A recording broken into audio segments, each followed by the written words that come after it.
Hello दोस्तों, आज voice का 5 क्वेश्चंस का एक हिस्सा लेकर आ रहे हैं। ये वीडियो उन्हीं के लिए है जिन्होंने वॉइस को अच्छी तरीके से पढ़ा है।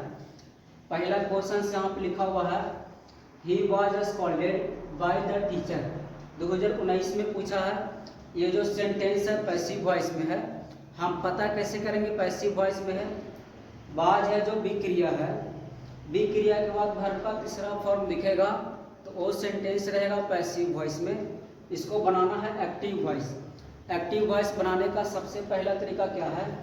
बाय का जो ऑब्जेक्ट है उस ऑब्जेक्ट को हम बनाएंगे एक्टिव वॉइस का सब्जेक्ट। यदि इसका पार्ट ऑफ स्पीच करेंगे तो ही सब्जेक्ट हो जाएगा, बाज होगा हेल्पिंग वर्ब, स्कॉल्डेड हो जाएगा मेन वर्ब का तीसरा फॉर्म, बाय हो जाएगा प्रीपोजिशन, ये हो जाएगा प्रीपोजिशनल ऑब्जेक्ट। एक्टिव वॉइस करने के लिए जो प्रीपोजिशन का ऑब्जेक्ट है उसको हम बनाएंगे एक्टिव वॉइस का सब्जेक्ट। यहाँ पर ऑब्जेक्ट के रूप में द टीचर है, द टीचर को हमने बना दिया एक्टिव वॉइस का सब्जेक्ट। ये हो गया एक का मतलब एक्टिव, एस का मतलब सब्जेक्ट। आप देखना यहाँ पे है वर्ब के फॉर्म में लिखा हुआ है बाज प्लस V3।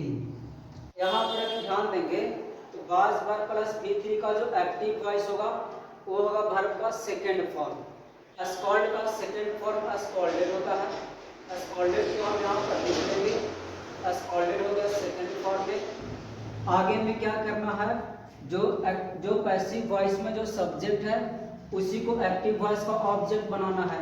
तो प्रोनाउन का टेबल ध्यान में होना चाहिए। आई का ऑब्जेक्टिव केस मी होता है, बी का अस, यू का यू, ही का ऑब्जेक्टिव केस होता है हिम, ही का ऑब्जेक्टिव केस क्या होता है?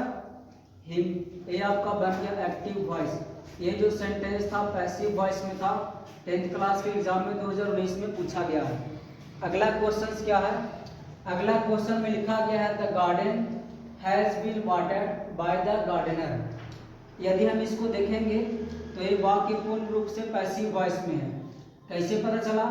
यहाँ पर बीन है बी क्रिया, बी क्रिया के बाद वर्ब तीसरा फॉर्म में है। इसका मतलब ये जो वाक्य है पैसिव वॉइस में है। इसके पहले हेल्पिंग वर्ब है, ये हो गया आपका पैसिव सब्जेक्ट, ये हो गया प्रीपोजिशन, ये हो गया प्रीपोजिशनल ऑब्जेक्ट। वाक्य कौन सा वॉइस में है? पैसिव वॉइस में। एक्टिव वॉइस करने के लिए करना क्या है? बाय का जो ऑब्जेक्ट है उसको एक्टिव वॉइस का सब्जेक्ट बनाएंगे। बाय का ऑब्जेक्ट है द गार्डनर, द गार्डनर को एक्टिव वॉइस का सब्जेक्ट बनाएंगे। गार्डनर को हमने बना लिया एक्टिव वॉइस का सब्जेक्ट। आगे में क्या करना है? यहाँ पर हेल्पिंग वर्ब है, वॉइस हेल्पिंग वर्ब का नहीं बनेगा। हेल्पिंग वर्ब को एक्टिव वॉइस के सब्जेक्ट के अनुसार चेंज करेंगे। गार्डनर के अनुसार यहाँ पर हेल्पिंग वर्ब हैज जेम के त्यों रहेगा, हैज हो गया हेल्पिंग वर्ब।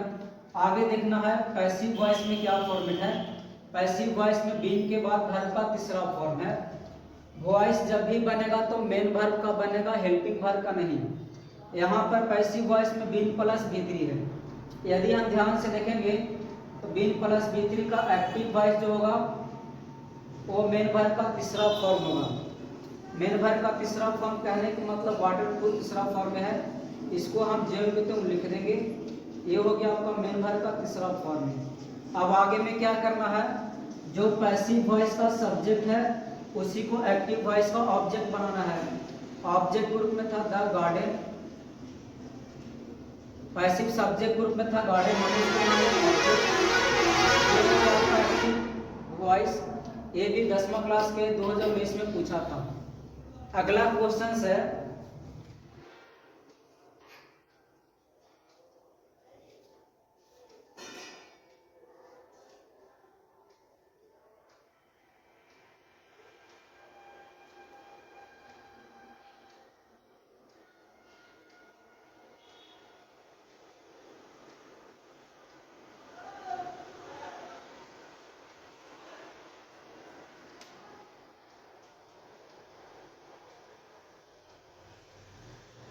अगला पैसिव वॉइस का क्वेश्चन है इज भोजपुरी स्पोकन बाय हर।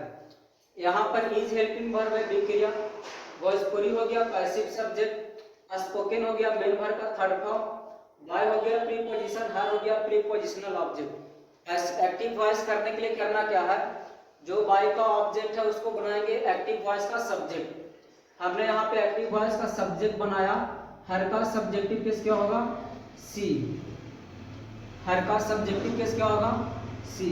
अब क्या करना है? हेल्पिंग वर्ब बाहर में है, हमको भी हेल्पिंग वर्ब बाहर में देना है। अब सी के अनुसार हम देंगे क्या? यदि एक्टिव वॉइस में डू डज रहेगा तो पैसिव वॉइस में हो जाएगा इज एम आर। यहाँ पर जो सेंटेंस है पैसिव वॉइस में है, पैसिव वॉइस में इज का प्रयोग किया गया है। इसका मतलब कि एक्टिव वॉइस में हमको लेना है डू या डज। सी के अनुसार यहाँ पर हो जाएगा डज। सी के अनुसार हमने डज यूज किया।